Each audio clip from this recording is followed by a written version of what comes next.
All right, this is your answer key for Math 7. This is your expressions and equations part 1 test. You want your test in front of you, obviously, and you'll also probably want your corrections sheet in front of you as well. Just a reminder that that corrections sheet is an assignment for everybody.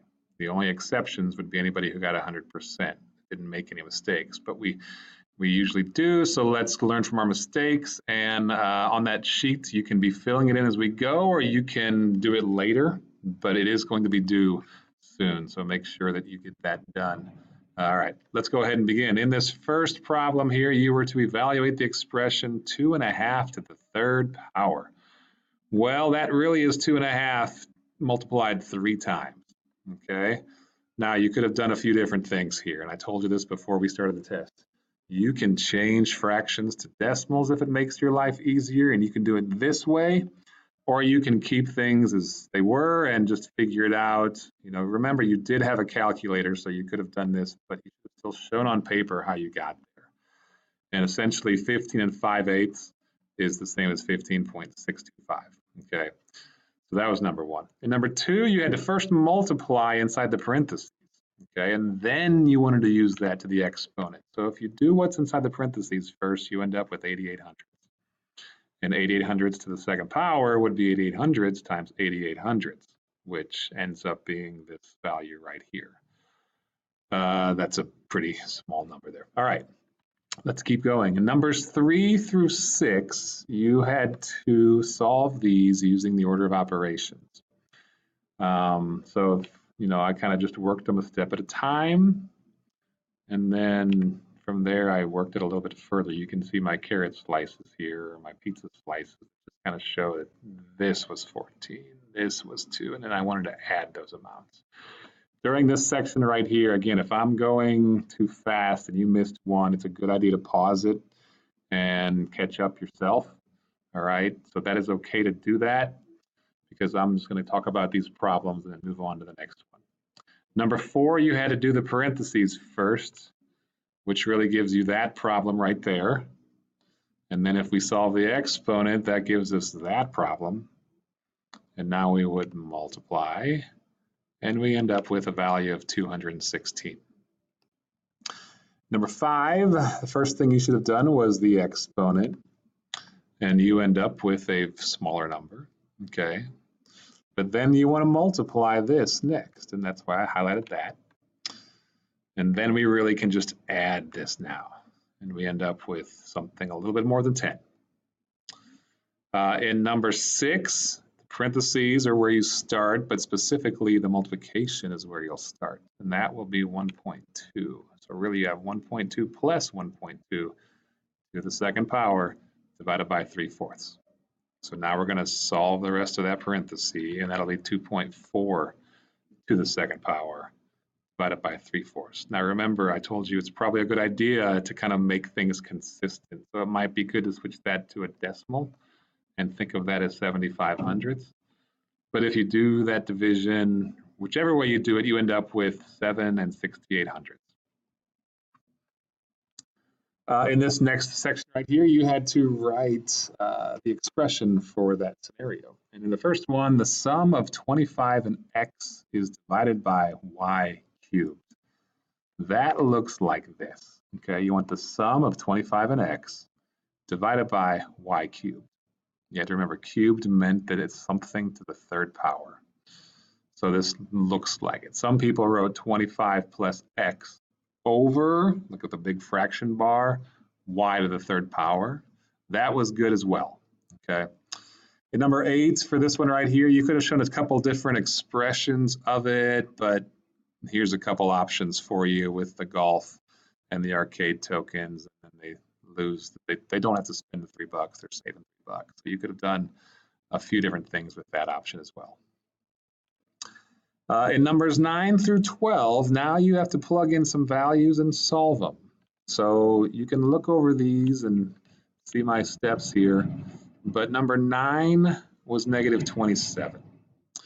You had to plug in first, and then you had to solve that addition problem. In number 10, again, substitute first, and then start working your steps through. And you end up for this one with an answer of 43. Again, this is another section where you might want to pause and check your work and see how it compares. Number 11, you again substitute and then start solving. And you end up with a value of 207 and 92 hundredths. Okay, there's a lot going on in that problem right there. And at number 12, you had to substitute first, start solving it, and then you end up with an answer of 5 and 85 hundredths. So that was those 4 problems. Those are tricky, all right? Make sure your steps were good, make sure your math was good. And let's move on. In 13 and 14, same kind of thing. They've given you the values. So you wanted to see what it ends up being. Well, that ends up being 6. And you can see there kind of how we got there. This was 48. This ends up being a negative 42. So if we add a negative 42 with 48, that's where the 6 came from. In number 14, you had to multiply this plus this all multiplied plus this all multiplied. So there was a lot going on. I kind of highlighted the 3 different chunks that you want to solve. And then if you solve those, you end up with that, which gives you a solution of 16.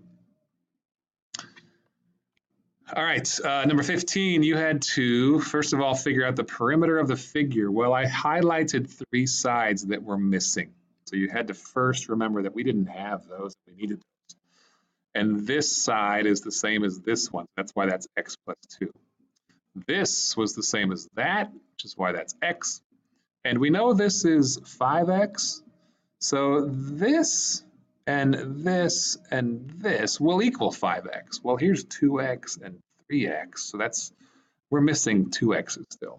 Okay, so that's where that came from. Now, if I add all of those up, if I add up all my x's, I end up with 14x. And if I add up those plus 2's, that's where that came from, plus 4. So 14x plus 4, that's the solution. And number 16 here, the one about the car rental.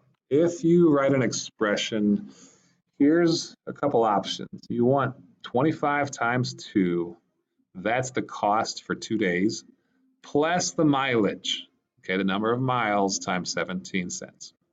So this works. You could have also simplified part of it and said, you know what, that's 50 bucks for the daily fee plus the mileage rate. So you had to first write the expression and then you had to solve it. And if you plug in 100 miles for your M value, really you're doing 50 plus 100 times 17 cents, you get 67 bucks for the rental fee. All right, so this was writing the expression and this was actually solving the expression. In numbers 17, 18, and 19, you had to remember to distribute first. Right here, you should have distributed and kind of seen that that's equivalent to 6t plus 60. So if I do that, now I can combine terms here and see that this is really 6t plus 10. That's the middle one. This one, again, distribute. You see that it's really 10t plus 6, which is essentially the same thing as that. We've just flipped our numbers, but we're still adding, so that's okay. That would be the commutative property if you're paying attention. And then down here, you added, you could have figured this one out through distribution or just through combining terms, but it was also the middle one. All 3 were that middle column. In number 20, they were asked to find the sum of 2x plus 1 and 5x. Well, that ends up being 7x plus 1. Jack got that answer, but wrote it as 1x plus 7. Jack was wrong, okay? Jill was actually the one that was right, okay? 7x plus 1 is the same as 1 plus 7x. So Jill was right, and the reason she was right is that she just used the commutative property of addition. And the commutative property means that we can reverse our numbers and still get the same answer. Okay, like in a simple example would be 3 plus 4 is the same as 4 plus 3. Well, think of this as the 3 and that is the 4, and then you switch them 4 and 3. So Jill was okay, hers was done correctly. For this one right here, if you simplified it, you first had to kind of think of these as terms, So when I distribute this, I end up with 12v plus 3. When I distribute this one, keep in mind that's a negative 3 out there. We get minus 6v and minus 9, okay? And then this last one, again, that's a negative term out there. So we get this part down here. So if I distribute each of these, I get underneath it what you're seeing down there. And that kind of results in this right here. If I combine my terms now, 12v minus 6v is 6v, minus 2v is 4v. So that's where that came from. And then 3 minus 9, well, that's negative 6, plus 14.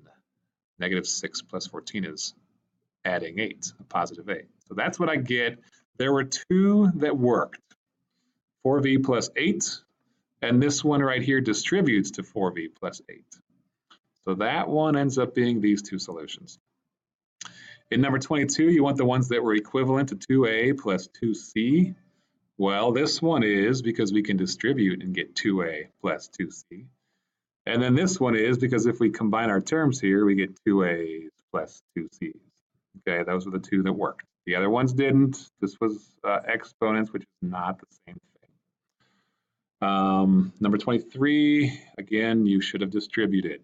Brad should have distributed.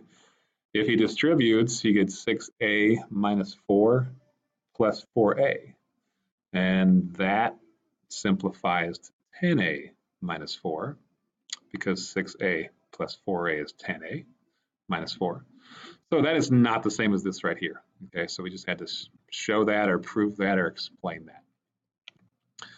The last page, number 24, write the equation to find the cost of one pair of shoes. Well, here's what I came up with, and you could have done something different, but you needed the socks.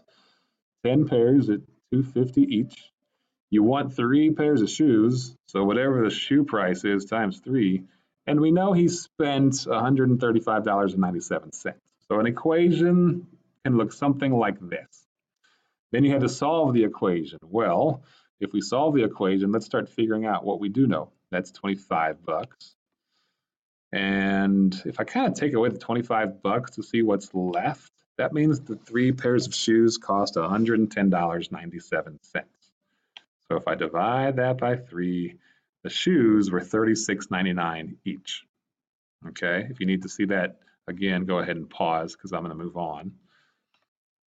In the next section, he returns to the store to purchase some more socks. He had 40 bucks to spend. When he returned, the shoes were on sale for 1/3 off. Okay, so we know the price from the previous screen was $36.99, and they're 1/3 of that. Okay, I'm sorry, they're 1/3 off of that. So really we can divide this by 3 and figure out that this is what he's saving from the shoes. So if we go ahead and subtract that amount, then the sale price that day would be $24.66. So that's the sale price that day. Now, he has 40 bucks. So what's the greatest number of socks that he can buy? Well, if we do 40 minus 24.66, he has this much to spend on socks. So I just did some division at that point. So that's the remaining amount. And the socks are, I think it was $2.50 each.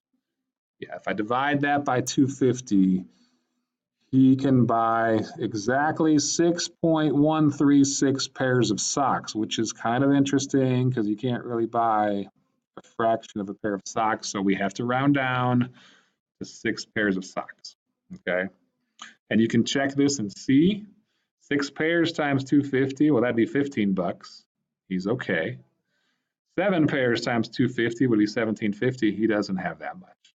So that's proof that it is 6 pairs, okay? All right, this is the corrections sheet. Now this is what needs to be done if it hasn't been getting worked on as you're going along. Again, I want you to be reflective. I want you to be thoughtful. Okay, why did you miss it? What do you now know? And then go ahead and work it the right way. And you can refer back to this video if needed. You may not need it again though, but you can come back if needed. All right, this is a required assignment for everybody unless you got 100%. All right, and this will be due very soon. So get to work on that now.